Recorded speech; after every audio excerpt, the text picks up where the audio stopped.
Hi, everybody. Welcome to Encyclopedia Britannica, a podcast about Simpsons references. My name is Harrison George. And I'm Eli Mandel. It sounded like you got a little unsure of what the podcast was called towards the end of that. And then I got mad. If you could tell, I kind of got mad when I said my name. And I'm Harrison George. I got unsure, and then it turned to anger. It's great to see you, buddy. I was lucky enough I got to see you 2 weeks ago in New York. Yeah, it was fun. It was great having you here. The highlight of the trip, I went because we'll talk about it here in this episode, but I went and saw a play. The highlight of the whole damn trip, Eli, was that first night sitting and eating pizza and listening to records and chatting with you. That was great. That was so really much fun. Totally. Drinking a couple brewskis. It was nice. Yeah, eating some of the hottest chips I've ever had in my entire life. That was great. I think it was like, I can't even remember what brand it was, but that was the hottest chip I've ever had. But you went straight to Ohio. You went straight from New York to New Mexico and then right to Ohio. Yeah, I went to Ohio for 3 or 4 days. I saw some old friends and some past guests. I saw Sunset Appleton and also Jameson Webb, who'd been on the show. And they are going to be back on the show, hopefully in the near future. And it was beautiful. Ohio is beautiful country. It's nice. It was nice and lush and green. It rained most of the time, which I really enjoyed. It was beautiful there. That's awesome. We've been endorsing look at us Ohio. Traveling. World travelers. Look at us, little travelers. Well, let's go ahead and talk about the episode here. Today we're talking about Season 5, Episode 8, Boy-Scouts in the Hood. We have two great guests, Jay Katsir and Ariel Dumas. Jay is one of the former head writers and supervising producers of The Late Show with Stephen Colbert. The Simpsons probably had a larger role in shaping him than his parents, and he once had the chance to tell that to Matt Groening in person, and Matt Groening was nice about it. That's great. And Ariel Dumas is one of the former head writers / supervising producers of The Late Show with Stephen Colbert. She started watching The Simpsons in 1991 when she was Lisa's age and her brother was Bart's age. That felt meaningful somehow. Though she dropped off viewership in 2000, seasons 1 through 10 remain her greatest comedic influence and a fundamental cornerstone to her entire personality. Incredible that they're on our show the week after The Late Show ends. Really nice of them to do that. Incredibly kind of them, not only to be on the show at all, but to do it, the timing of it, like you said, right after the busiest time in their careers. Yeah. It's very exciting. We talk a little bit about what the last couple of weeks of The Late Show was like for them. And then we also just talk about what a great episode this is. Ariel talks about her time and her wild time as a Girl Scout, and Jay mentions his fondness for nautical poems. It's a great conversation, so please enjoy.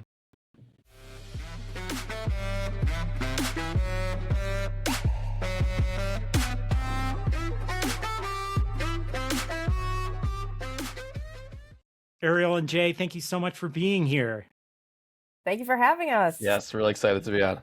We're really excited to talk The Simpsons with you. You were we were all talking with Asher earlier. Asher mentioned that you both are diehard Simpsons fans, so we wanted to have you on the show. You are just coming off the end of Late Show with Stephen Colbert. I'm wondering did either of you, were you able to fit in any references or any old jokes, anything this last week? I did see that Brian Stack came back as an old character. Shrieking Joe, is that his name? Shrieking Joe. Shrieking Joe. Shrieking Joe. Did you guys fit in any jokes episode this last week, maybe? Did we get in any jokes? Fit in any old joke, any references to old jokes, any old characters that didn't make it the first time, like any kind of references for diehard fans. We did try a couple jokes that were kind of like, meta references back to bits we've done a billion times. We tried one which got cut after rehearsal where we've done so many FDR jokes where he's doing the post-Pearl Harbor announcement in front of Congress. So we wrote one that instead was a fireside chat, and then in it he's like, that's right, I know they normally do December 7th, but we're doing the fireside chat this time. And it kept going, and like meta referencing it. And in the end, he was like, just trying something new. And then you had a great tag on that. And it's never too late to try something new, like having sex with my wife. Yeah. that was fun rehearsal, but I think they actually did it in the taping, and the audience was like, what the fuck is this? What is happening? And it was edited out of the show before it aired. Yeah, but any other thoughts about this last week of, Jay, you mentioned it was kind of no like... thoughts. No thoughts. And you guys are happy and stuff? Yeah, you guys feeling really happy and it's all good and no problem, no I'm issues. sweating right now because I literally just dragged like 5 bags of office garbage back, and now that I'm looking at it, I'm like, what the hell is in there? So I think when my mental state is frazzled, I tend to like just grab. It's a weird instinct. So I'm in a weird I might state. need the stapler later. Yes. Yes. You never CBS, know. we do need it. Fuck. Did not bring the stapler. But so I'm in a real weird mood, and I'm really excited to talk on a podcast. I mean, it is incredible that we're getting you guys literally 1 week after the show ends to talk about The Simpsons. So thank you for doing that. It's been a weird week. I told Ariel, but on Wednesday, public schools were out for Eid, and so my kids were home, and I watched 2 old episodes of College Jeopardy with Alex Trebek on Game Show Network with him, and he was like, "Do you think you could go on the show?" It's like, maybe I'll go on College Jeopardy. That would be great. Yeah. Now's Maybe the that's time. what I should do. That's the next thing. It's a great pivot. Let me ask about that, though. The use of Simpsons jokes, or not use, but the occurrence of Simpsons jokes in The Office, it sounds like it was a regular occurrence. For Jay and me, it was a constant, and it was a constant battle not to like, because the way we write is like we're writing and then we kind of like toss jokes back and forth. And just like I always have to clear out the Simpsons ones, and they're really sometimes just turns of phrase. Like, it's Hans Mollman saying, not that big, no, that's too big. And it's just like other stuff. And again, for me specifically, it's seasons like 2 through 10. And so there's like it's really only a third of the canon or less. So Which is wild. But I those seasons I'm, deeply into. It is odd to have, I mean, Harrison and I, it's the language that we speak in now. It's just some phrases enter your vocabulary and you spit them out. Sometimes thinking that other people will understand them and then they don't. Yep. It's also interesting, a few of them that have entered like the political, like saying the quiet part out loud, for instance. Yeah. We did that episode a little bit ago. And it's just so odd to me because I can't understand how anyone would get that phrase if they had never seen that episode of The Simpsons. Is that what the guy in the hammock said? The Del Monte Peaches guy? No, that's or what? great. You know what I'm talking I think about? It's the film festival episode. It's the film festival where Krusty says, "Yeah, the film moved me to a bigger house." Yes, to a bigger house. Wait, what am I thinking of? The guy goes, "It's enjoy too the hot milk, today." man. It's too damn. Yes, no, I can't speak on that illegal something. Oh, it's too damn hot today. It's too hot today. Oh wow! It's the same thing as like the spring, and I definitely shouldn't have said. Yes, the same logic, saying it out loud, like working your way through it as you're fucking up. But yeah, Eli, you're absolutely right. It's crazy what does get into the lexicon, and people know. It's like, how do you know that quote? You don't even know who Krusty is. There were probably some younger people on the writing staff. What were they referencing? Were they was their Simpsons like Rick and Morty or like Blue's Clues? No. Or like, I mean, there's nothing. I think culture it got too big, and so then they had when I was 8, this was the show, and there wasn't a million other shows. And then it turns out we didn't have cable, and then it turns out that like Ren and Stimpy had been a show, and so like we got to see that when we went to Nana's house. What about you, Jay? What do you think? Because they definitely have younger references than I do. They do to movies and stuff, but I feel like they know more like Disney Channel type movies. I don't know what their kind of like collective comedy touchstone is. Like there's definitely like a small slice of people that we worked with that had this like deep Simpsons love, and obviously like when I was. Like we would watch it, and then the next day at school, everyone at the lunch table would talk about the episode, and then I had a friend who I would call, and we would go over the episode every Sunday night. But I don't think that most people that we work with, because they're younger, had something comparable. I don't know. I just to piggyback on that, and then I'll stop talking about this. But the way that TV worked, like only getting to see one episode at a time, and then being like, I don't know if I'll ever see it again. Like would lead to conversations like my brother and I arguing over did does in the streetcar episode, does Marge sing, "Now here's a tip from Blanche, you won't regret or you won't forget"? And then like Wow. we would have to wait until it reran, and Yeah. you know, It is crazy to think about having to wait until Yes. it reran. Like, because I mean, I don't know how it was where you guys grew up. We've talked about this many times, but there was often either 2 episodes in a row that were kind of on different timelines. So, like, Yes. one was like running in season 2 and one was running in like season 8.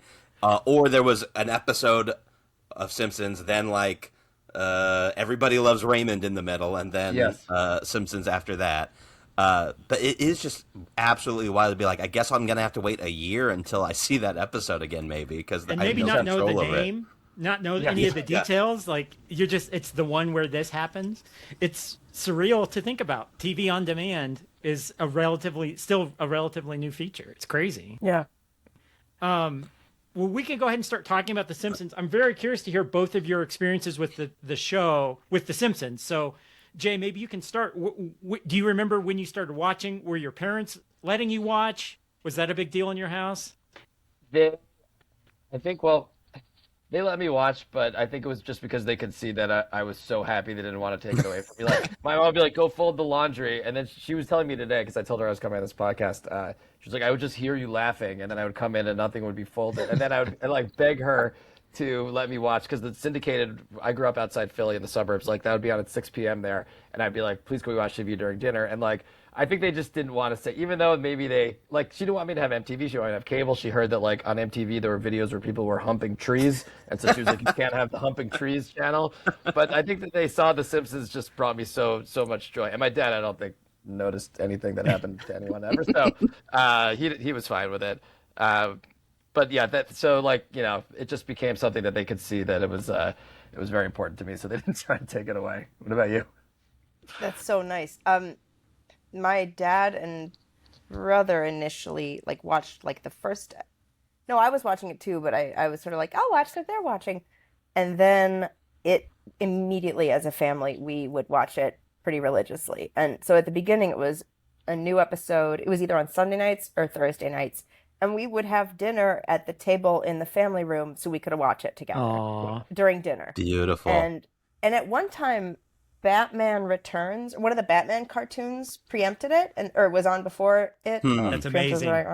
And that was a good show to watch as a family too, because it was kind of scary. Yeah. We're a big like animation family, and so then that sweet middle school, high school time when they had that hour-long block, and we would watch an episode while Mom made dinner, and then sometimes during dinner, or That's awesome. you know, we'd catch both episodes of that 2-hour block. It was awesome. They must have rerun them a lot, because I feel like we were able to memorize these episodes from whatever the kind of cadence of the reruns where we're like, "Oh, here it is, here we go." Totally. Focused now. And we just Absolutely. we watch like this, and we don't watch anything like that anymore. I mean, I've said this to Harrison before, but there was a time where my sister and we were like, I bet we could quote an entire episode of Simpsons. We were like driving home with friends, and we are like, I bet we could. And then between the probably 3 or 4 of us in the car, we quoted the entire episode from start to finish. And it's like, I don't know how many times we had seen that episode, but it must have been 5 or 6 in a I don't know 6-year time or something like that. It's so It's really funny. not that many for it to make such a deep imprint. We would also tape episodes and watch them later, and then like sometimes bring that tape to a slumber party. Oh, So yeah. And they're Did all the trying to Simpsons kiss have boys, and you're like, look at Hans Mole there. yeah. Did the Simpsons have currency at school? I mean, Ariel, you mentioned it was the show. Yeah, a little bit, I think, for a general population, but like, yeah, I had like weird nerd friends, and we were all into it. But and I think like at school it did a little bit, but not as much as say like Austin Powers, Oh yeah. you know, or like the Ace Ventura, or like I really miss those times when there was the one movie that we would see The Mask, and then we would say everything Jim Carrey said in The Mask. And that would take up an entire year. My friends and I do that with Wuthering Heights now. Oh, good. Monoculture is Pretty alive and well, obviously.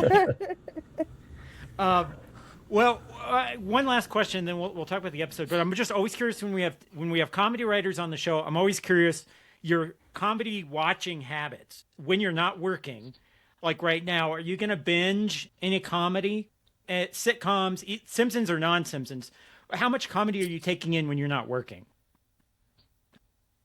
I do go back to these episodes, especially when I'm feeling like a little lost and wandery. Like, and I have kids who I've like, when they were old enough, I was like, these are the ones you're watching. I'm curating it. Like, there's not many things in your life that I'm going to tell you what to do or think or care, but these are the jokes that are important, and you like them. And so I do go back to watching these ones, and otherwise, I just I don't really have good watching habits right now because between like, when we had jobs and work and stuff, like I think I need to discover stuff, so I'm looking forward to it.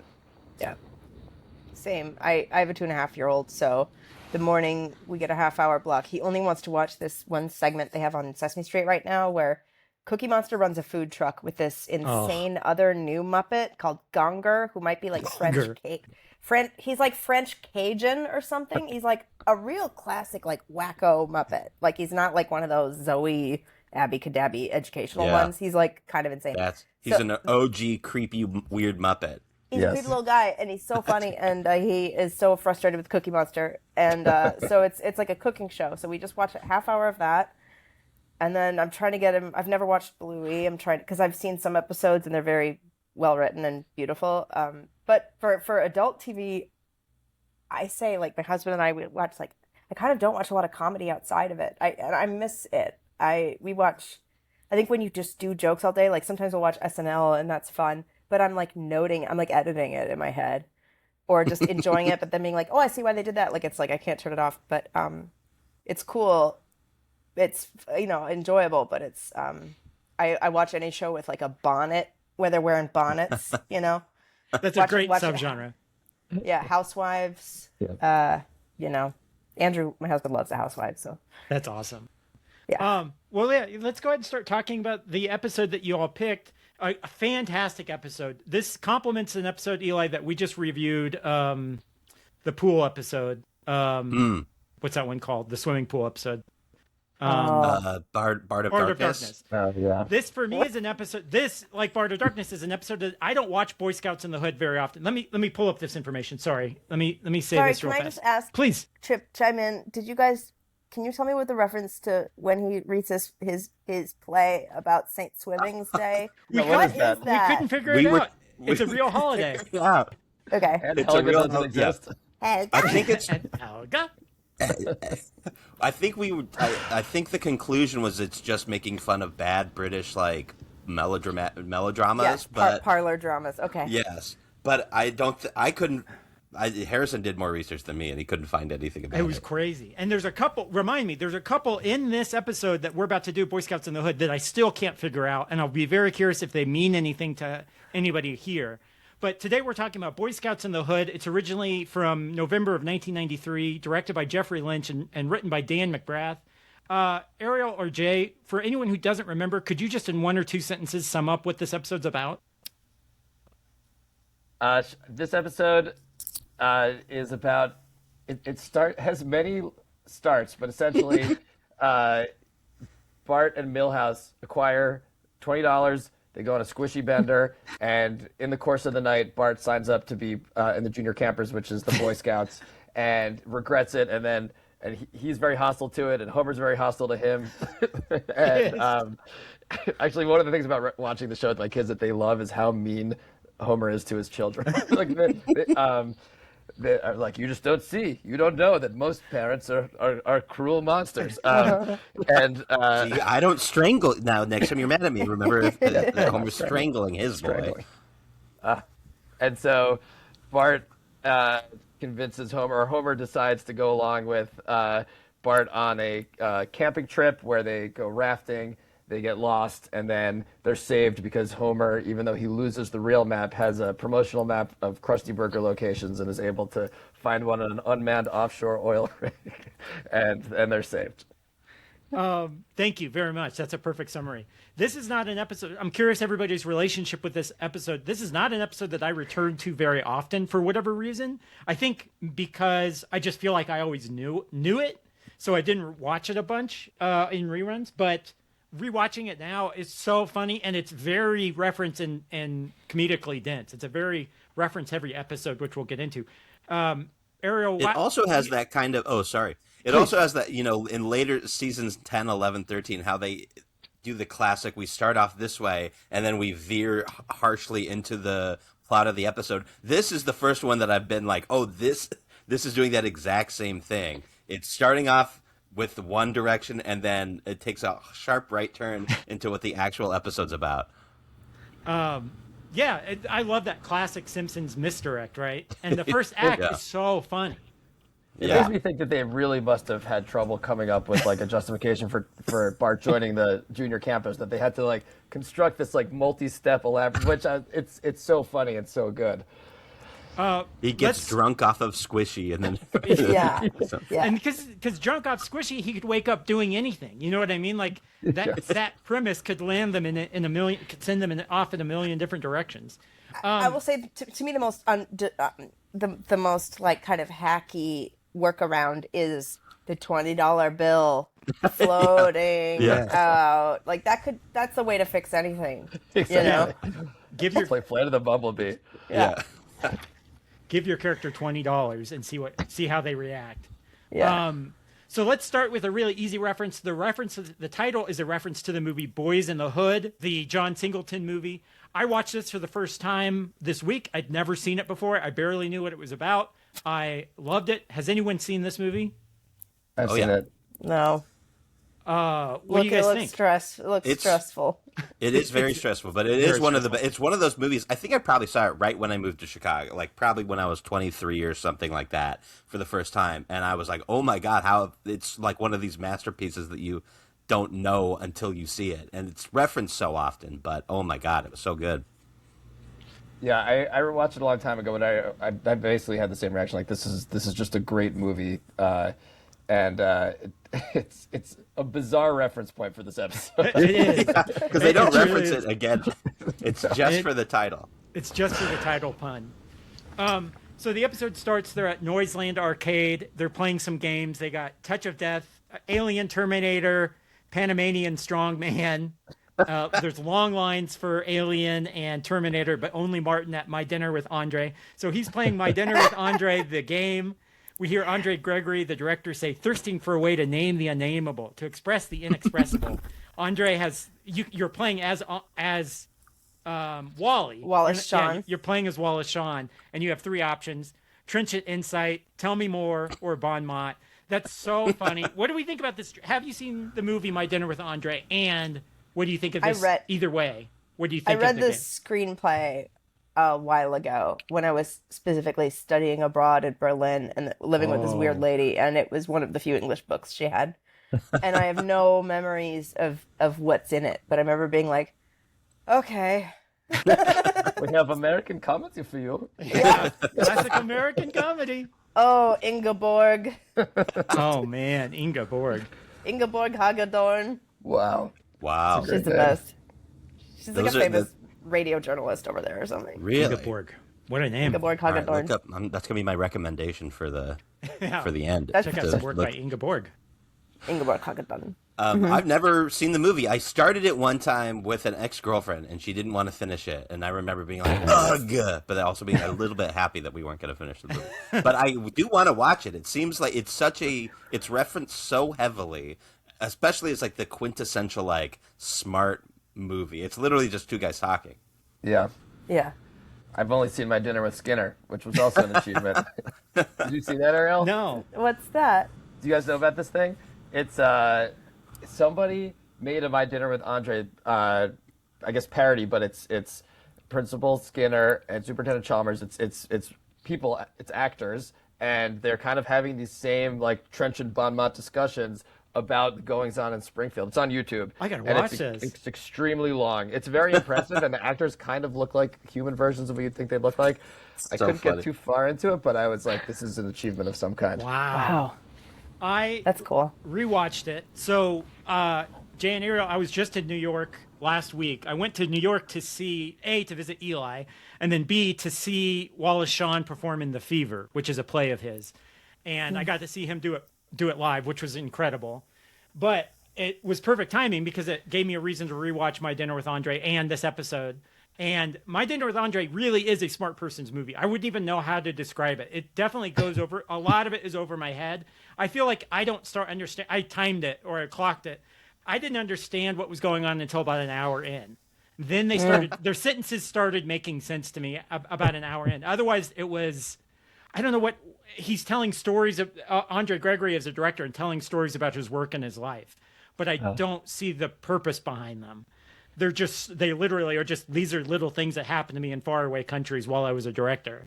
But it is the two things that stare out to me. One, Wallace Shawn, he speaks very little. And there are just reaction shots sometimes where Andre Gregory will give a monologue and then we'll cut to Wallace and he'll go, and he's eating potato soup. And then that's it. So that's what Martin is doing.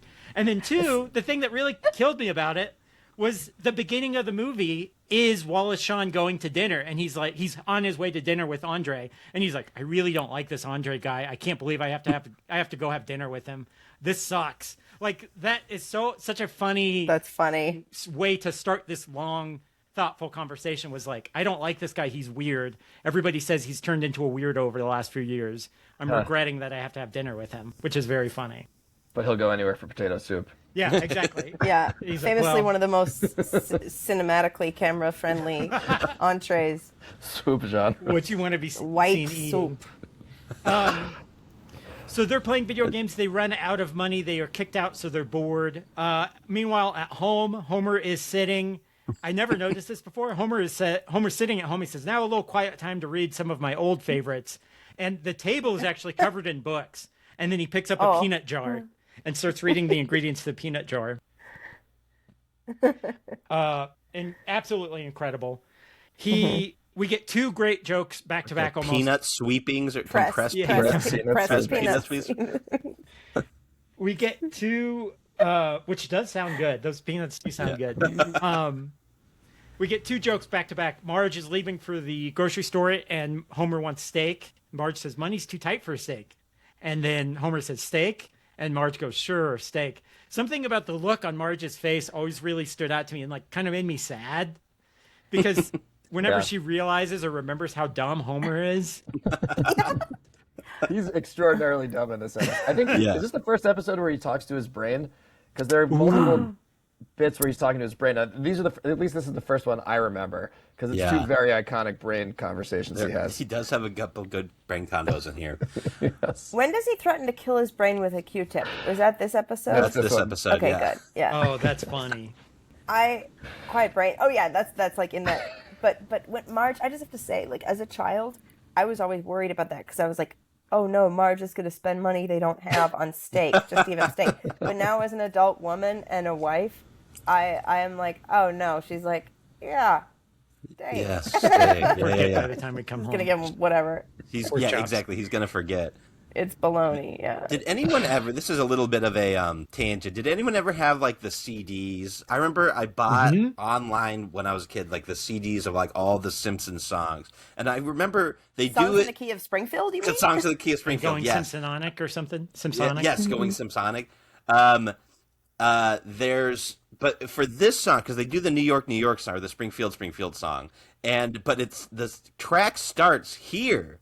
If I'm remembering correctly, it has like 3 minutes of just this episode of The Simpsons, and I was always like, why did they go so far back? We don't even need to know what's happening right here for the song to be funny. You only need a little bit from before. But I just remember it being absolutely insane that they were going so far back and make us listen to 5 minutes of Simpsons clip before getting to the song. There are a lot of establishing gags for the song. I guess they just wanted to be true to the setup that they worked on. Thorough. They consider this all foreplay leading up to the Frank Sinatra song. I wanted to get your guys' opinion on the commentary. So Homer drops the peanut under the couch. He finds a $20 bill. Before he finds the $20 bill, he's reaching around under the couch. He says, ow, pointy, ew, slimy, uh-oh, moving. And then he finds a $20 bill. In the commentary, they said they originally planned this to show you what he was touching as he was touching it. And they decided that it's funnier not to, instead, just to see his reaction. What do you guys think is funnier? Yeah, agreed. I would rather, like, kind of, I will say, not to, like, talk about The Late Show, but kind of same rule. Like, we realized pretty soon in that it's funnier to see Stephen do something funny than like a very clever graphic that shows something funny while he talks under it. People like love his face. Like people Yes. want to see the face say the thing. I think that's like a real human urge. That makes Yeah, a lot of I agree. sense. I think also like one thing that Tom often said was our executive producer is that like people just want to play peekaboo. So there was something where like if Steven is like under the camera and then he peeks up or he comes from around the side, huge reaction every time. This one I think goes to the peekaboo rule. Yeah. That's I great. agree. The peekaboo rule. That's a great title for it.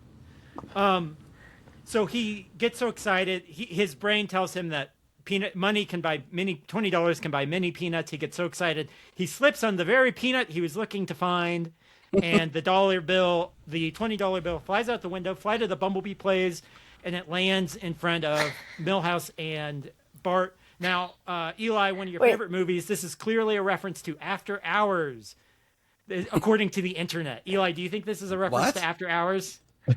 Just like the other After Hours reference that we covered, I didn't clock it at all. What? So in What? After Just Hours, he's in a cab and the window is open or something, and all of his money falls out of the window, and that's why he has such a hard time getting home, is because he has no cash. But they don't play Flight of the Bumblebee. It doesn't do the curly, like, it's not nearly the same thing. One person on the internet says it's an After Hours reference, and it's listed that way. Great. God bless him. I have no idea. I'm just still stuck on how Homer barks at his brain.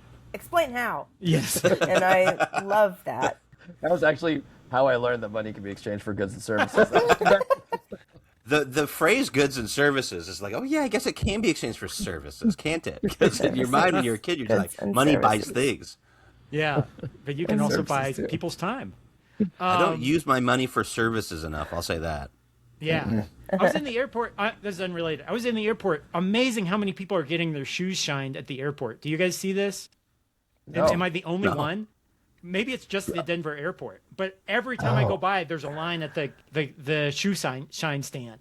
And it blows my mind that people are in the middle of flying or connecting flights or on their way, and they decide to get their shoes shined. I do It's not a long own... time to keep your Wow. shoes shiny too. For Yeah. most of Yeah. those flights. That's very It's like true. an arrival activity. That's very true. You still have a 2-hour flight to whatever. So they decide to buy a all syrup squishy. Now I wanted to ask about. I at the risk of sounding very stupid and ignorant, I don't know exactly what a squishy is supposed to be. Is a squishy a Slurpee? Is it an icy? These were not things that I had as a kid. I did not have any syrupy drinks because we just didn't have gas stations like this. So Slurpee is icy. I mean, they are the same. It's the They're the same same genre of a thing, crushed yeah. ice and a sugar syrup. okay, but it's not Although a it- snow cone. No. Okay. It always did, but like the fact that it was so thick always stuck out to me because if it was really all syrup, it wouldn't be thick. It would be like it would be wet. But Yeah. I was willing to suspend even that logical inconsistency because of the way when the straw gets stuck in their mouth and then their eyeballs go all kooky. The animation during this, while they're drinking the squishy, is so good for both Milhouse and Bart. It's Yes. fantastic. The way their eyeballs go so cartoony, very I don't know, very enjoyable to see. I'll say Bart's was a lot more intense, and then Millhouse, they just like, we got to do something for Millhouse too. Woo, woo, woo, woo. Yeah, that's true. Both of those are really enjoyable. So then we get our On the Town parody. They sing Springfield, Springfield. This is from the 1949 Gene Kelly Frank Sinatra musical. Are we On the Town fans at all, or Gene Kelly Absolutely. fans at all? I saw the Broadway revival a couple years ago now. It's like Ooh. 7 years ago. Saw it twice. Oh, Loved wow. it. Had Wow. never seen the movie, but all my extent of the knowledge was this episode, and still irritated that the melody doesn't go like Springfield, Springfield, and the Well, yeah, the that's rhythm right. doesn't quite match it either, and that like I was like, they're doing it wrong. Fix it. Yeah, but I love it, and that musical actually is it's such a it's a kooky cockamamie wild ride, and based on some like kind of troublesome premises, and then in the end it's so fucking sad. It is the most sad. They sing a sad fucking song because they all fall in love, and of course they're going back to war, and they'll probably never see these guys again because they will be killed, and they're so young. So it's really sad. But anyway, this is, I think, a very fair. I love how much they love Broadway. Yes. It's such an old Broadway. Old Broadway. 1949. This episode's 1995 or whatever. Eli, have you seen it? I think I've seen the movie either freshman year of college or like in high school sometime. I took a musicals class in college, freshman year, Hollywood musical, and it was cool. I was not a musicals person at all before, and this kind of gave me an appreciation. I don't remember. I mean, this was so long ago. I don't really remember much about it, but I remember. I mean, it's that classic thing of like, oh, that song's like the Springfield song. Mm-hmm. The reverse reference thing. Yep. But there's you're gonna want to listen. The song is called "Some Other Time." And it's them on the train heading back from the end of their cockamamie journey. The sun is rising, and they're all talking about how they'll do all these things they want to do some other time. Oh my God! Is it about Fleet Week? Is it like sailors coming for the week? Okay. Yeah, but it's like Fleet Day. They have like a day. Yeah, they have 24 hours for some reason, and they all fall in love. Ariel, you're making me realize that the tone in the play, the actual musical, is probably very different than the movie, because the movie does not end on such a downer. Does not. It implies that they do go back to their ship, but they are all waving at each other in a way that you think they're definitely going to start writing each other. It's not implied that they're all going to die in Iwo Jima or something. I mean, this is like, that's just history that lets you imply that. But yeah, sometimes it's just the facts. That create the own ending. Eli, I think you would really like the movie if you watched it again, because I thought of you because it's a very New York. It sounds stupid, but it's a very New York movie. They hit all 5 boroughs, and they spend the whole time literally just pointing out famous New York landmarks, and it made me very happy that I just got to see New York. It's the Gowanus Canal. That's all you needed for a movie in the golden age of Hollywood. Just pointing out things that people wouldn't get to see on their own. Yeah, 100%. It was probably paid for by the New York Tourism Board. So, fantastic song. I love the song. So then we get a great montage of them going crazy Broadway style. They do a whole bunch of stuff. Someone points out online, real fun person online points out, there's no way, even in the 90s, that they could do all this with just $20. And I'm like, yeah, you're right. Great point. I do remember having that thought watching. Yeah. Is that what you thought too? I remember when I was a kid, I think I just had that logical brain like that. I was like, well, $20 can get you that. Like, come on. It would cost $10 just to get into the fancy retro skateboard store. They ought to cover. So we get Milhouse at one point saying, "Don't bogart that squishy, man." And now, what does this sentence mean to anybody? Do we have any sense of frame of reference for what he means by bogarting a squishy? Well, it's something you say about weed, but I don't know where that comes from. Humphrey Bogart? Mm-hmm. Oh yeah, I guess I've never thought about the word, but don't bogart. I mean, yeah, in the old hippie communities. Is it golf? Is Humphrey Bogart, like smoking everyone's? He was.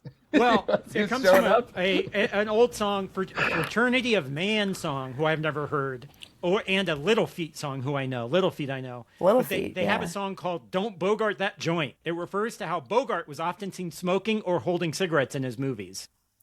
Wow. Oh yeah. Oh, that makes total sense. So don't just be like, "Hey guys, bloobity bloobity blue bloobity blue." You know. Interesting. Burning out while you're hanging out. Yeah, and he would just be like this. Yeah.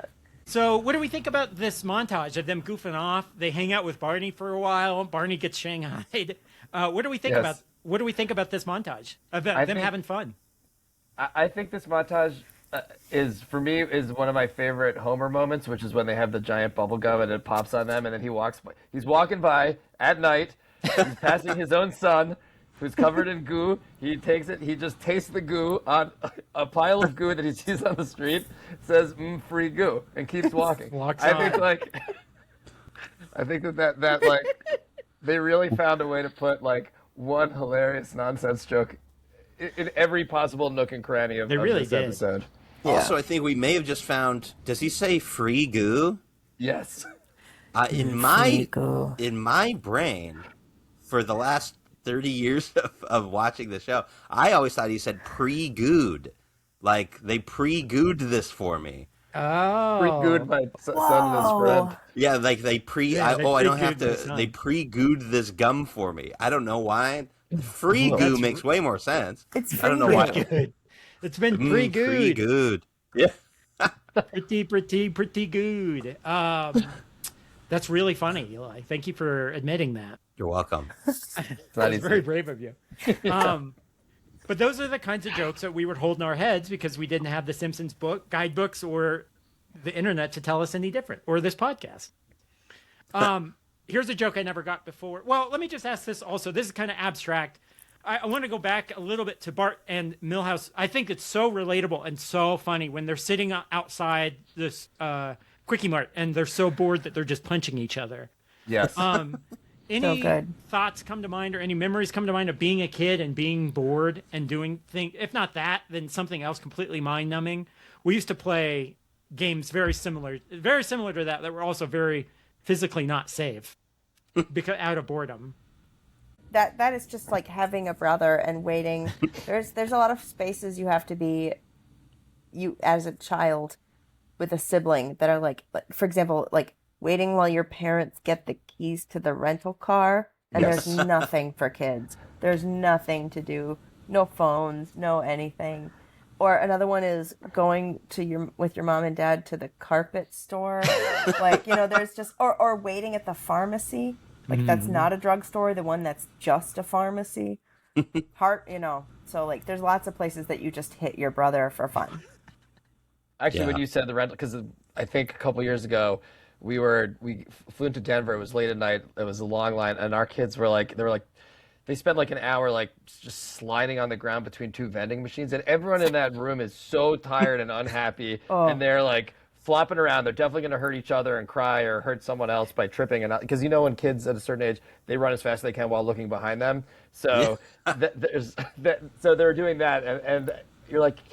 I'm like, I should stop them, but that's like I see that going on all the time because I'm like, if I say how I actually feel right now, it'll be way worse because they'll see me losing it on these sweet children in the middle of the Hertz Having fun. Exactly. It reminds me of like there's a quote in the movie Lady Bird, because I'm from Central California and you're outside of Fresno, and the movie takes place in Sacramento, which is a similar vibe. But there's a line that's like, wait, we left one parking lot to go hang out in a different parking lot? And this is what it felt like. The high school experience was just driving from parking lot to parking lot and standing around and talking. But I also realized I haven't been bored probably in 10 years because of phones, Mm-hmm. Like, I remember being so bored at times, like you said, like waiting for the car to be washed or waiting for my mom to finish doing something. I don't know. Was so bored all the time. And I can't imagine, like now it's just like if the second I'm even a little bit uncomfortable, I pull out my phone and play a little game on it. Yeah, it's just an entertainment. It's just a little entertainment machine in your pocket, a virtual circus. But we already missed a reference that I didn't understand. It's a long shot, but I want to see if anybody gets these references. So when they're drinking the squishy for the first time, Bart or Milhouse goes, "Ooh, that's good squishy." I think that's a reference to something. If I had to guess, like a 1940s radio show or something, knowing the writers, does that phrase, "that's good," like, does that mean anything? It was impossible to Google. You're totally right, where it feels like it's a reference to a character actor from the 1940s that these guys would have known. But I also had that thought of like, oh, I bet that's a reference to something that means nothing to me. It feels like an old coffee or cigarette commercial. Ooh. Yes. That's good cigarette. Yeah.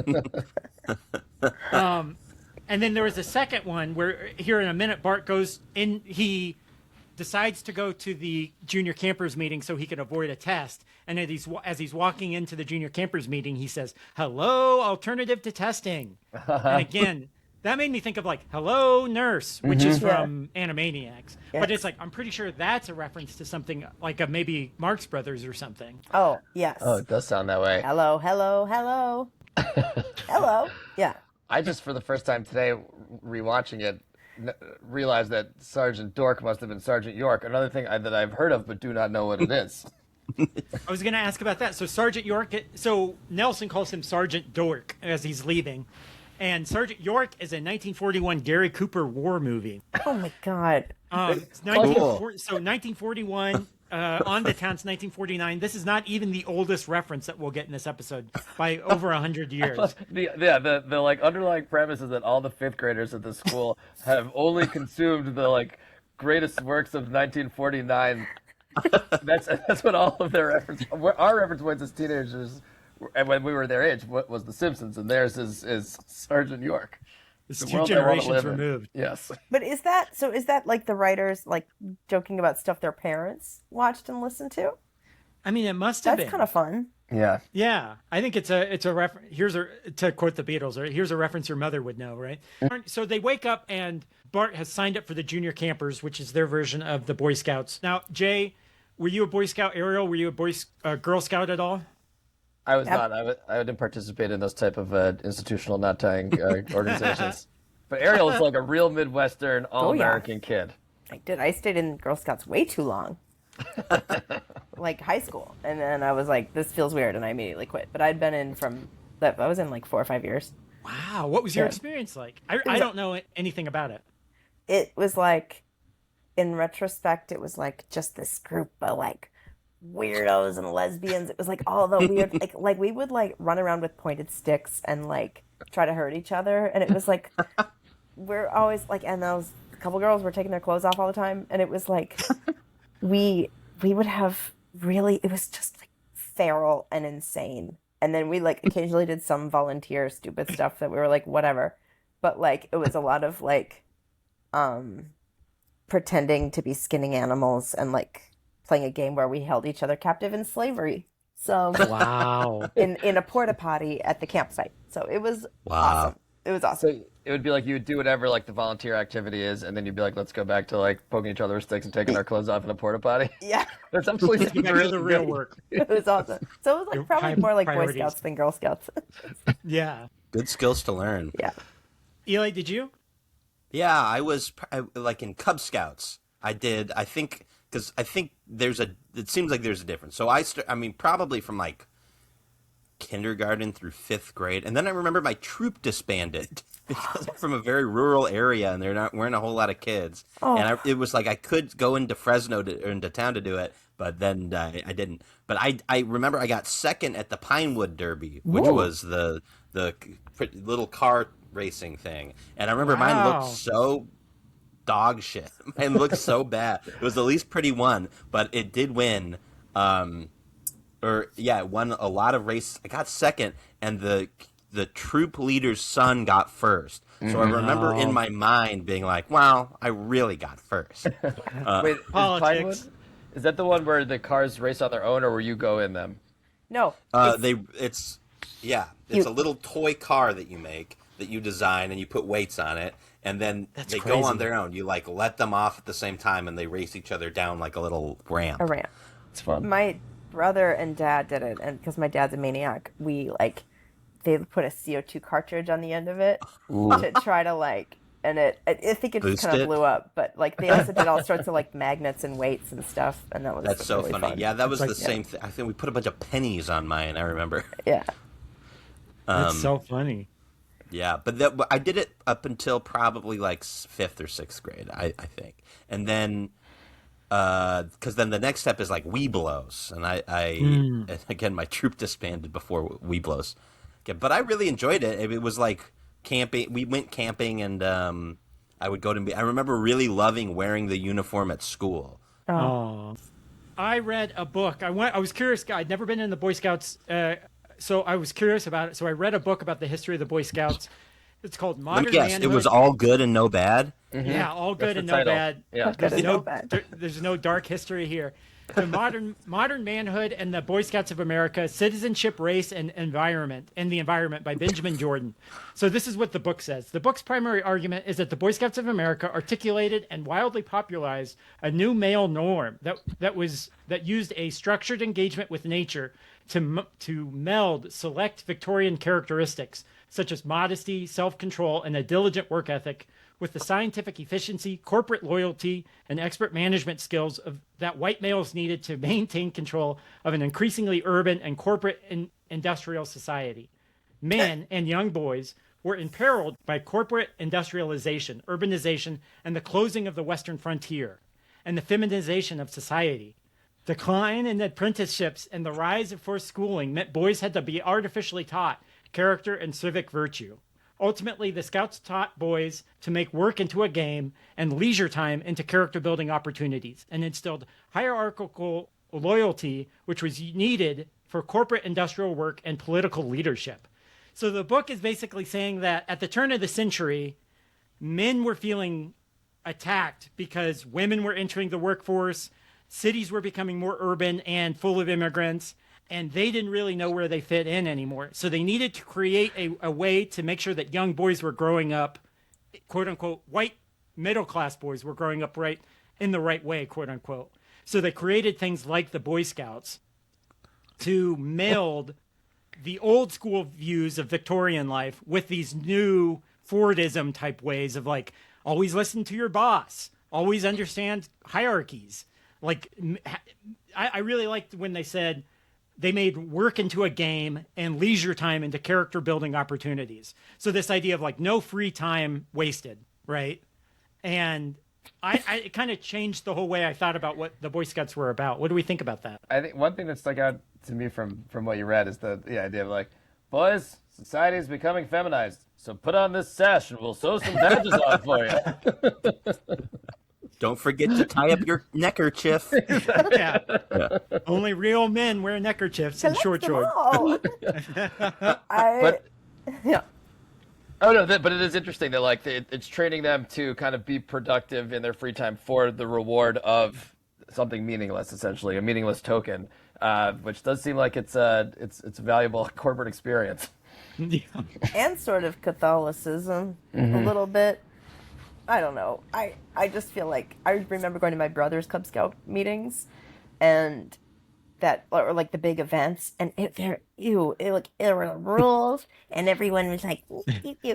And like whereas like Girl Scout stuff felt like Lord of the Flies, and it was very fun, and it really was just Sounds like wild. it was awesome, and it really was like great. funny. I think like my Girl Scout troop there was another Girl Scout troop that was very square and did do all the rule stuff, but like Boy Scouts felt like tiny military time for little boys. Ariel, you should write a screenplay about your time in the Girl Scouts with this feral group of stick-pointing wild child. I should. That would be really funny. They like scare all the other troops. The whole point was that the ringleader, the bad girl who was the best, her mom was the troop leader. So like we didn't have to do shit. Right. Yeah. Sorry, The Karen. inmates ran the asylum. Yeah, we loved Karen and Nancy though; they were great. Okay, so enough about. We should talk. We haven't gotten very far into the episode. So. No, we should talk more. So this is when the thing starts. He starts basically the middle part of this episode is debating whether or not he really wants to be a junior camper. He's lured in because of the idea of a pocket knife and a Swiss Army knife. He gets a book called The 10 Do's and the 500 Don'ts of Knife Safety. A fantastic joke. If they had just written that joke, I think it would land in the top 10 favorite jokes of all time for me. But my favorite all-time joke, everybody, is my favorite all-time Simpsons joke, literally of all time, is don't do what Donnie does. Don't. That's Let's all say it together. Don't do what Donnie don't does. And then Bart says, "Ugh, they could have made this clearer." That's the smartest line I think The Simpsons has ever written. I think that's so funny. I say don't do what Donnie don't does to my children all the time. And one of the things he does is he's trying to like murder a cat, and Bart's like, "It won't let you do anything fun." Yeah, he's putting his knife in a slingshot. Yeah.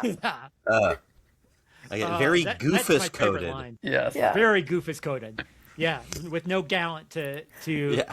iron things out, to even things Character out. named Goofus. Wait, the other thing that's insane is that there's like the appeal to have a knife should be inherent in a little boy like Bart, but instead we get a weird montage of incidents where people need knives, and It's a great montage. and Yes. it's like so funny. That is It ends with it is Dr. great. Hibbert. Yeah. It ends Yeah. with Dr. Yeah. Hibbert throwing an appendix off screen, and it blows up in a big explosion. Wait, Harrison, you said something really interesting on our last episode, referencing this one about Hans Moleman with the Down I Go. That I think we need, Oh, in case yeah. people Oh, don't. That's one of the most interesting things I've heard about this. That Yeah, is so- in fact a reference. So Is? during this montage of knives that Bart encounters, Moe and Hans Moleman get into a knife fight. We get a little bit of Crocodile Dundee, knifey spoony, Yes. where Hans pulls out a giant cane knife, and it's so heavy that he tilts over. And before he falls over, he says, "Down I go," and then falls over. I remember reading somewhere that, because this line, "Down I go," is used multiple times throughout the show. This is an old radio line that back in the day when there was physical action on the radio, if someone got hit on the head or they passed out, the character had to say, "Down I go." So listeners knew the character was fainting or passing out.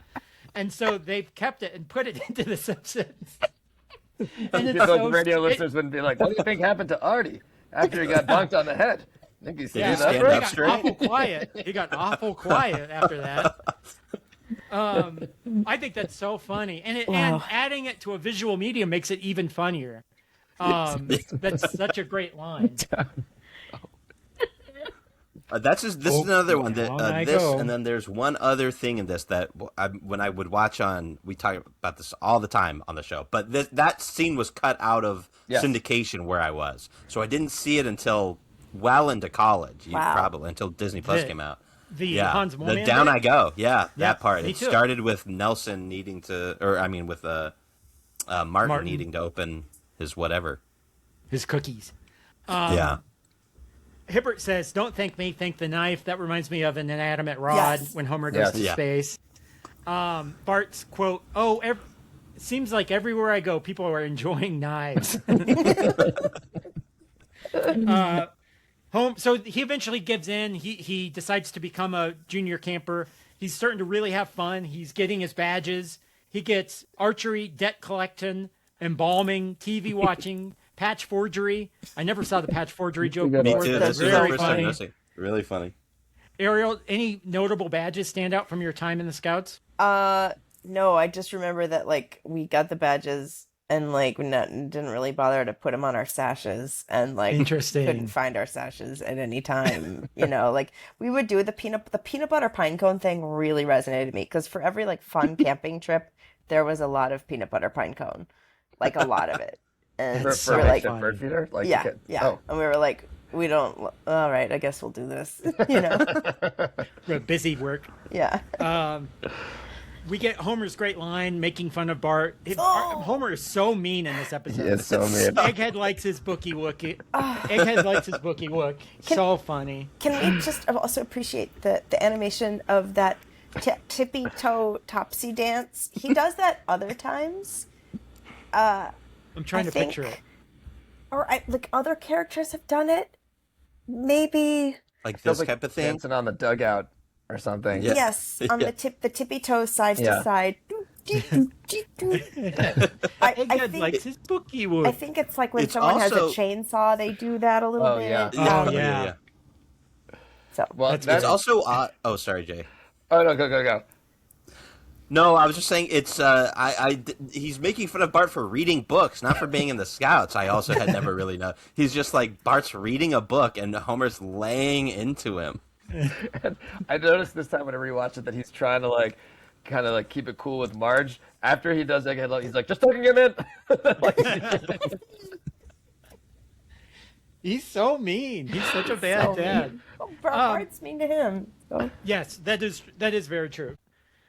We get Itchy and Scratchy. Bart is commenting on the knots that he should have used. He should have tied Scratchy's tongue with a taut line hitch, not a sheet bend. Itchy and Scratchy, the title is Ah Wilderness. I would not have thought that this was a reference to anything. Oh, It's yeah. Ah Wilderness. This is Ah Wilderness, a 1930s Eugene O'Neill Play. Yeah. about wilderness, about the woods. We get the famous cartoons don't have to be 100% realistic. Homer then walks by outside while also sitting on the couch. Great meta joke there. Now, what do we think? Bart gets really worried because they have their father-son rafting trip. Warren is a kid that we've never seen before after this episode. Poor Warren. His dad is in jail. So he gets celebrity guest Ernest Borgnine to play as his stand-in father. Bart's immediately worried about bringing Homer on this trip, that he's going to embarrass him. How do we feel about Bart being embarrassed by Homer? I feel like it comes and goes throughout the show, like what degree he is embarrassed about Homer in public. Well, just to go back 1 second with what's the name of the kid who is very troubled? Who's in Warren. Warren. So there's also a line that I had forgotten to notice this time where after he says, Ernest Borgnine's coming, he says, well, my older brother. And he's like, I'm sorry, Ernest Borgnine's already committed. I was like, that's a really good showbiz joke. Like, Yeah. We already arranged this, and we have to find a bit for Ernest Borgnine. That's so great. Just reminds me of like when Mickey Rooney comes on and he can play. I could play that. It's just like that level of desperation. Are we Ernest Borgnine heads? Big fans of his at all? He's famous for From Here to Eternity. Kids Go Wild. They love that movie. I truly only know him, and I had misremembered it as Lucille Ball, but it was in fact Ethel Merman. The legend that I will hold in my heart is true, that they were only married for a short period of time because one night he Dutch ovened her, he farted, and then forced her under the covers of his bed, and then she divorced him. Oh my God. And that's what I know him primarily I love from. that. I don't know him from anything else. Maybe that's why the kids were so excited. Yeah. Yeah, they knew the Dutch oven story. Oh my God. I love that. It's awesome. Well, where do you come down on that one? Do you think justified divorce or? Absolutely. Yeah. Yeah, especially, Yeah. Yeah, bye. Especially if you're still in your honeymoon phase, which Yeah. it sounds like maybe they were. Yeah. Well, but getting back to your question about, I think Homer is so hostile to him in this episode. I think that like maybe they did that on purpose to kind of like create the conditions where Bart would like imagine Homer being really embarrassing on the trip. It's also funny how his kind of like fantasy of how bad it is almost just exactly what actually happens. Like, Yeah. His worst case scenario plays He out. makes the map basically. into a hat. I'm the captain. My son is My Bart. son's Bart. Duh. Splash. Splashing the wrong way. Always really funny when Bart or Lisa are embarrassed to Homer in public, and you remember like, oh yeah, he's objectively like a giant embarrassment. It's not just within the family. He's like other people should be embarrassed of him. So they get teamed up with the Flanders. Unfortunately, Flanders says he offers to zinc Homer's sniffer, which is really funny. So gross. It is. It really is gross. So they head out. They almost immediately get lost. This turns into kind of a wilderness adventures story. We get shades of the movie Deliverance, both in the rapid scenes and then also a more direct reference later with Ernest Borgnine and the other people. Yeah. The seal dying joke is really, really funny to me. And then I really like the animation when Homer is showcasing how to take tiny bites of all the food and then goes crazy. Very, very funny. It's also got Very the dream sequence where he's dancing with the lollipops on Candy Island. Yes. Iconic. To the Archie's Sugar Sugar. So the Archies, so he's dreaming about dancing pieces of candy and singing Sugar, Sugar. Sugar, Sugar was a song by the animated band The Archies. They're based on a series of comics. This band was created in part by music producer Don Kirshner, known as the Man with the Golden Ear, who had previously worked with the Monkees, but found them too difficult to work with and wanted a new music project where he could have more complete control. Thus, he helped create an animated band made up entirely of studio musicians that he would have complete control over. So this man worked with the Monkees and thought they were too difficult to control. So he created an entirely animated, fictitious band so that he could have complete control over their music. You guys are like a barrel of something. If only there was a term for chaos like this. The And they Monkees charted. famously- That was like #1 song, right? Yeah, it did really, really well. Wow. I didn't know that. So the man with the golden ear. He knew what he was doing. I just think that's so funny. To the Monkees, famously like the most buttoned up, managed, like overly hyper studio controlled band in the world. Famously, as Marge found out, they don't play their own instruments. Oh, Poor so Marge. sad. We get a great line from Homer. Don't you know the poem "Water, water everywhere, so let's all have a drink"? And then he tries to go crazy by drinking. He tries to get sea madness by drinking seawater. Where do we think this line comes from? Any sense of reference to what he's referencing here? Is that Rhyme of the Ancient Mariner? Yep. That one I got later on. I was like, oh, this Coleridge smoked opium and watched The Simpsons. It is an 18th century nautical poem by Samuel Taylor Coleridge. I'd never read it. I'd never heard of it before. So I read the full poem. I'll include it in the show notes. It was beautiful. It's about a crusty old sea captain, very similar to our sea captain, who they're in the Arctic and they kill an albatross and they get bad luck and are doomed forever. And like some bad stuff happens. The original quote is, "Water, water everywhere, and all the boards did shrink. Water, water everywhere, nor any drop to drink." So just talking about being stranded out in the ocean with nothing to drink. Oh, this poem is one of Jay's wheelhouses. I love this. Oh, really? Jay loves this poem. Really? So Yes. it comes up in conversation? Tell me about your history with this poem. I just really loved reading it. I think it was in one of my college classes, and I love all kinds of old time, especially like seafaring stuff. And so I think once in a while, like I would title our notes documents like with quotes from this poem, just like the weirder, darker, stranger parts of it, just to encourage people to go learn about the ghost ship. Or I think the albatross is supposed to be Christ. I think most things in most poems are supposed to be Christ. In that period, assume yes. Jesus. Yes. Yeah, that's Christ. Yeah. Then the other rafts are, what's really funny is, so they get separated from the other rafts, but the other rafts seem to have just as bad a time, if not worse, than Homer and Flanders. The other rafts go through a Deliverance-esque swamp and then later are attacked by what we assume is Jason Voorhees from Friday the 13th and a bear at one point also. So we get them going through some swamps. There's some giggling in the wood, in the forest. We hear somebody playing the banjo, the dueling banjos. This is all reference to the movie Deliverance, starring Burt Reynolds and John Voight. I watched that for the first time. Do we have any Deliverance fans here? I've never seen it. I don't But want it's to been see referenced it. so often. Yeah. I know. All I know is there's some like grisly rape stuff, and I like Yes. I love a spooky woods movie, but I just like don't need to see. I just like really don't want that in my life. And I think it's really used in a lot of older movies and current movies as like a way to move to establish character, a plot device, but it's just like oh, it sounds bad. I don't want to watch that. I don't want It's a that. very harsh implication for like a kids show, that Yes. Yes. The implication is dire for sure. Yes. Especially after seeing the movie. So I watched it last night. I think it's one of the worst movies I've seen in a long time. Wow. It's really bad. It's probably the worst. It's definitely the worst movie I've watched for The Simpsons. I think that obviously the biggest takeaway is how it treats the South, and those unflattering portrayals, people with bad teeth, inbreds. It's really creepy and weird. But then the actual story not a lot happens in the story. None of the characters are likable. I'm not really rooting for them. There's long stretches. The best parts are the long stretches where they're just rafting, and it's just the banjo them. thing is cool. I've always liked that part. The banjo part is actually very sweet and devoid of all separate from the rest of the movie is enjoyable. Eli, this is where dueling banjos comes from, I think. Did you ever learn dueling banjo? I do. I can play it on the banjo. Yeah. Oh, cool. Uh-huh. You have a banjo?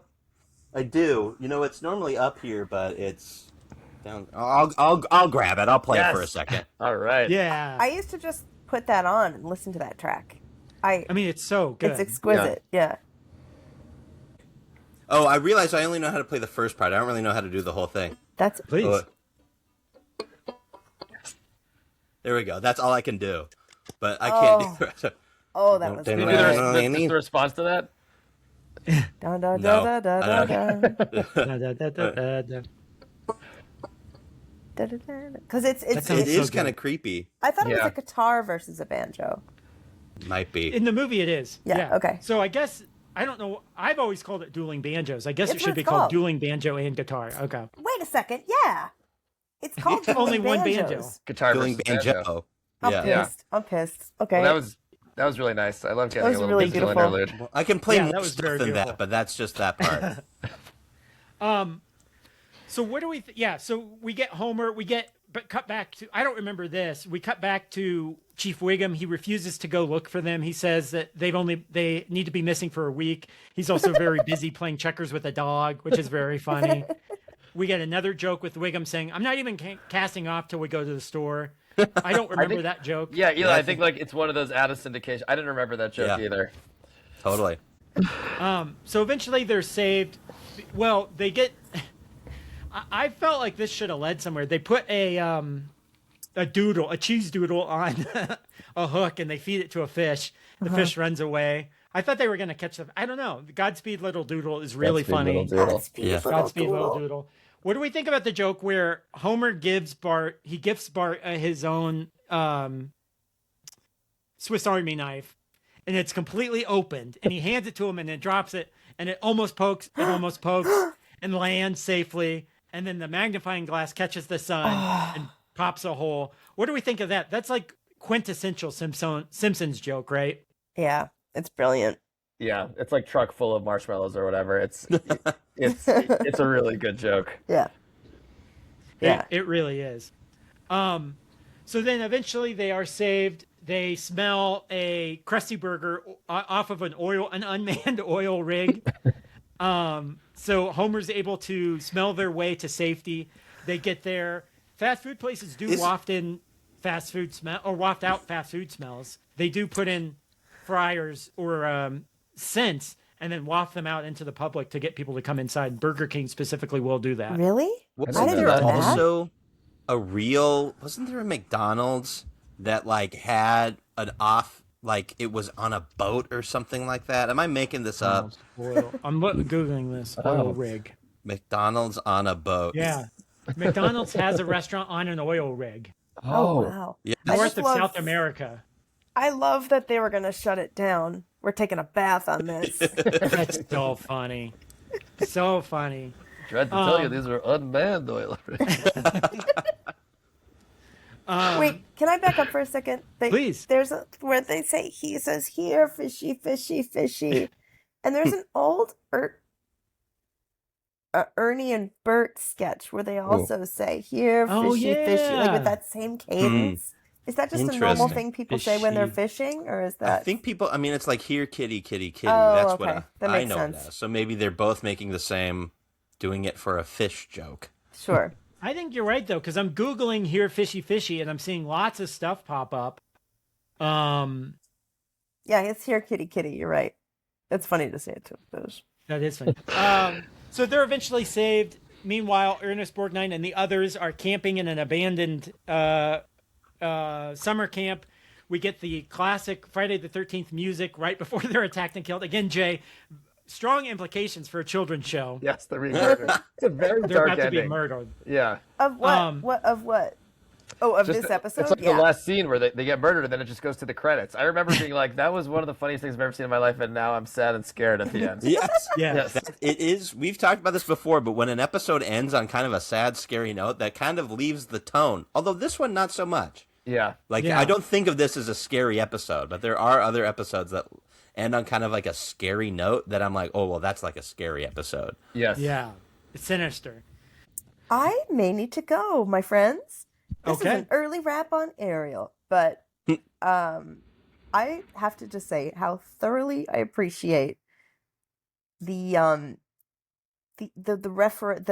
reverence for the references and the detail with which you put in to get the background on all this. I'm just very Oh. Oh, you bikini too. Yeah, Hi. this is Cookie. He's kind of kooky. Cookie. That's He needs good. a lot of attention, this one. Yeah, mine So- loves Zoom too. Hi. Yeah. Oh, what a nice boy. Anyway, I'm so sorry to dip early. Jay's your No. man. Thanks for All being good. here. Now the show can really start. Whoa. Boys' night. Yes. Oh, any jokes or moments that we skipped over that stood out to you? Any favorite Homer moments? Anything like that? Oh, I did like that. I feel like they were early on Cats. Like, there's a scene where they're going crazy Broadway style, and Milhouse is just looking around behind them because he's so uninterested in what's going on stage. I really like that one. Also the kid. It seems like the Simpsons writers had a pretty dim view of like the type of kids that would participate in Boy-Scouts. Like the kid where he has the spork. Bart takes the spork. He's like, "Don't hurt me." And then similarly, when he's trying to do CPR on Bart, and Bart wakes up screaming, and he's like, "Should I keep going, or should I keep doing it?" That's so good. That guy is such a loser. Yeah, that guy. I know they really hit that guy twice hard, right? Like twice Yeah. in a row. And I think I've always thought about. They must have gone around and think like, what is the dumbest reason Homer could want to use the water on the remaining water on the thing? And it was that my socks feel dirty. And to be fair, the animation reveals that his socks are indeed absolutely filthy. They're Yeah, very dirty. they need to be cleaned. Yeah, so that I always loved that was the reason he was using up their water. They Yeah. feel So dirty. good. They feel dirty. Using them to wet down his socks again. Now that we've reviewed the episode, Jay, what is something that what's a good companion piece that would go well with this? A movie, TV show, a book, something that you recommend? Rhyme of the Ancient Mariner, perhaps? I think what's the name of the movie the Sinatra movie that the musical On the Town. On the Town. I would love to watch that. I think to capture some of that spirit and what Ariel was saying, like I like that it has it sounds like it's like a layered and complex movie about the war while being really fun. And also like it feels like it's also a window into the era of reference that they're working with for them. So those two things that I'd like to go watch the On the Town. Awesome. Well, thank you so much for being here. Where can people find you online? And do you have any projects now that you have all this time, this new chapter? Where can people find you? I don't really have much social media presence, so I have short comedy pieces that are published in different places. That would be the main place that you could find me. All right. Well, thank you so much for being on the show. We really appreciate it. Thank you so much. Totally. And just to echo what Ariel said, listening to you guys before I did this, I was so excited to hear like a show that dives so in deep and takes everything so seriously with about the Simpsons of these years. It really feels like there's a community of like-minded people out there. So I'm honored to participate.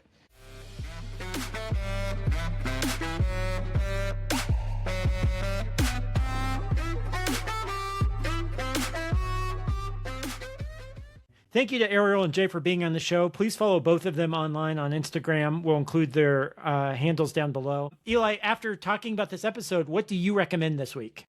I'm going to recommend listening to some banjo music. My favorite banjoist is Pete Seeger. I think it has nothing to do with this episode, but we just talked about the banjo and I started thinking about it. But my favorite Pete Seeger album, or one I think everyone should listen to, is the concert at Carnegie Hall on, I think, 1962. He's doing it in the wake of a lot of the political unrest in the South and a lot of the racial violence in the South. And he sings songs, he went down there with the Freedom Riders and learned the songs that they were singing and brought it back up to like a rich white New York crowd. And it's wonderful. I highly recommend. I love that. I'm going to check that out. I'm going to recommend both the book that I recommended, that I read about the Boy-Scouts, which I really liked. And then also I'm going to recommend a rafting movie, The River Wild, 1994 action thriller starring Meryl Streep and Kevin Bacon. Meryl Streep plays Gail, a skilled former river guide who takes her family on a whitewater rafting trip to reconnect. Their scenic vacation turns deadly when they encounter two armed fugitives played by Kevin Bacon and John C. Reilly, who hijack the raft and force the family to navigate a series of treacherous, deadly rapids. It's really good. It's great. legit really good. And Meryl Streep's fantastic in it, but Kevin Bacon plays the bad guy, and he's like so sinister and sneaky. I highly recommend it. But, there's all the rapids in this episode. That is always what it makes me think of, is this movie. That's awesome. I got to watch that. We'll be back in 2 weeks with a brand new episode. Until then, as we always say, don't have a Millhouse. Millhouse.